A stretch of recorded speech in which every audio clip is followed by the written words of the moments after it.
Gan, kalian harus lebih waspada saat berhenti di rest area.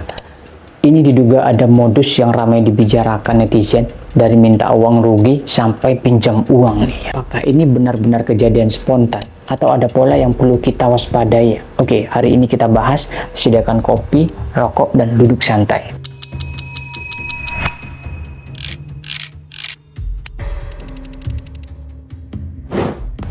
Cerita ini gue kumpulin dari beberapa sumber media sosial dan beberapa cerita dari orang-orang sekitar ya. Cerita yang pertama, modus senggolan mobil yang berujung minta uang.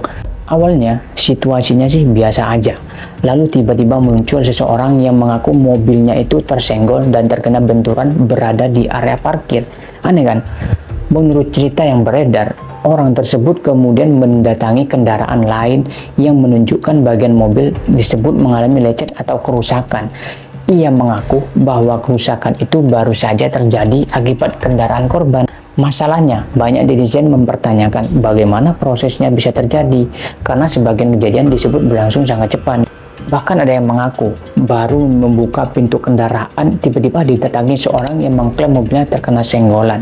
Dan yang menariknya, fokusnya bukan menyelesaikan masalah melalui jalur resmi atau mencari bukti terlebih dahulu, melainkan langsung mengarah ke pembicaraan soal ganti rugi. Ketika sejumlah uang diberikan, orang tersebut langsung pergi nih.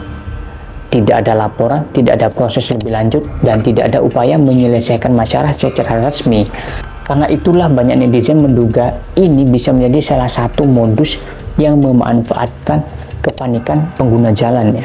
Coba bayangkan, kalian sedang istirahat, capek, setelah berjalan jauh, tiba-tiba ada seorang yang datang mengatakan mobilnya rusak karena kendaraan kalian. Dalam situasi seperti itu, sebagian orang mungkin memilih membayar agar urusan cepat selesai kan. Dan disitulah diduga pelaku memanfaatkan keadaan karena orang-orang udah capek ya, pengen istirahat, nggak memperpanjang masalah, akhirnya udah bayar gitu aja. Rest area adalah tempat yang orang datang lalu pergi aja. Tidak semua orang punya waktu dan berdebat panjang dan menunggu proses yang berlarut-larut kan, bener kan? Kalau modus yang pertama ini dirasa panik, maka cerita yang kedua diduga bermain dirasa kasihan. Langsung saja ke cerita kedua. Ini keluarga yang mengaku kehabisan uang di rest area nih. Cerita kedua bermula dari unggahan seorang yang sedang beristirahat di rest area. Saat itu ia didatangi seseorang yang mengaku sedang mengalami kesulitan. Dalam mobilnya terdapat seorang ayah, ibu, dan seorang anak. Mereka kemudian bercerita bahwa sedang melakukan perjalanan menuju Surabaya. Namun ada masalah, ATM-nya mereka terblokir, uang tidak bisa diambil, dan saldo tol hampir habis. Dan mereka mengaku membutuhkan uang untuk membeli makanan sih. Kalau dipikir-pikir, ceritanya memang terdengar masuk akal, apalagi ada anak kecil. Karena siapapun bisa mengalami masalah seperti transaksi kan, siapapun bisa mengalami kendala saat perjalanan, dan keberadaan seseorang anak kecil membuat cerita itu makin meyakinkan kan. Akhirnya orang yang mendengar cerita tersebut memutuskan membantulah. Nominalnya sih tidak besar, hanya cukup untuk membeli makan, dengan janji bahwa uang itu akan ditransfer kembali setelah urusan mereka selesai. Namun setelah kejadian itu dibagikan ke media sosial, muncul banyak komentar menarik.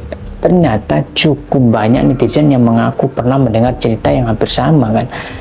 Ya bayangkan kalau satu orang minta uang, katakanlah mungkin bayangkan 200.000. Kalau 10 orang, agan-agan hati-hati saat berada di rest area ya. Tentu saja tidak semua orang yang meminta bantuan adalah penipu juga kan. Bisa saja memang ada yang benar-benar sedang kesulitan kan. Tetapi yang membuat banyak orang waspada adalah ketika cerita yang sama muncul berulang kali dan tempat yang berbeda kan. Nah, kalau diperhatikan, kedua cerita ini sebenarnya sangat berbeda sih. Yang satu diduga memanfaatkan kepanikan, yang satu lagi diduga memanfaatkan rasa iba. Tetapi ada satu kesamaan yang menarik kan. Kedua terjadi saat orang-orang sedang istirahat, saat fokus sedang menurun kan.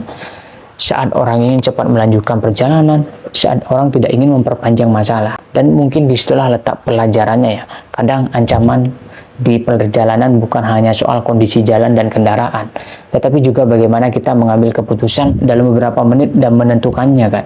Tidak berpikir dengan akal yang logis ya. Waspada itu boleh dan berhati-hati itu harus ya kan. Sekarang saya penasaran dengan pengalaman kalian. Pernahkah kalian mengalami kejadian yang aneh saat berhenti di rest area? Pernah didatangi orang yang mengaku mobilnya senggol dan meminta ganti rugi kah? Atau pernah bertemu orang yang meminta bantuan uang dengan cerita yang menyentuh gitu ya? Coba tuliskan pengalaman kalian di kolom komentar. Cerita yang kalian alami ternyata juga dialami banyak orang lain kan. Semakin banyak pengalaman yang dibagikan, semakin banyak pula pengguna jalan yang bisa lebih waspada saat melakukan perjalanan.